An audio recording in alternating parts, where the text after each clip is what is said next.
tayo ngayon sa Luzon. Ito po yung pinakamaliit na baryo sa Taytay. Dito po makikita natin ang iba't ibang uri ng pamumuhay ng mga Taytayenyo. So, sabi natin na kahit sa itong Luzon, nandito na yung tatlong ikinabubuhay ng mga Taytayenyo. Unang-una na doon yung hamba, kung saan bumubuo ng mga kagamitan. Ang hamba po, yun yung parang frame ng pinto natin. Doon kinakabit yung pinto natin. So, next is yung makina. So, doon naman sa makina, syempre alam naman natin na doon nabubuo yung mga damit. At yung kasuotan nga, yun yung pinalalabasan ng mga ginagawa nila sa makina.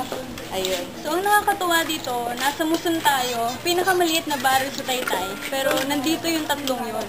So, ang ibig sabihin lang nun, hamaka talaga ang nangungunang ikinabubuhay ng mga Taytayenyo. Ang hamaka, nagkakaroon tayo ng pagdiriwang or festival dito sa Rizal.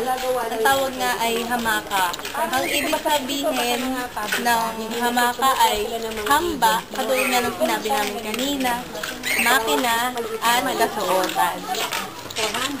So, ginagawa natin yung celebration na yun para maipagpasalamat na ang Taytay ay nangunguna ngayon sa paglikha ng mga hamba, ng mga kasuotan. So, dahil nga yun yung pangunahing ikinabubuhay natin mga Taytay. So, ngayon natunghayan na natin kung paano ginagawa ang mga nasabi namin